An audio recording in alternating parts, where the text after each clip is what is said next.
Go!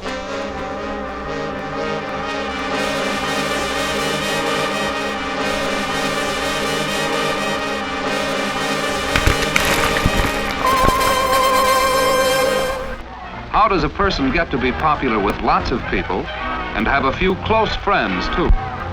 Let's watch and see what makes people like one person.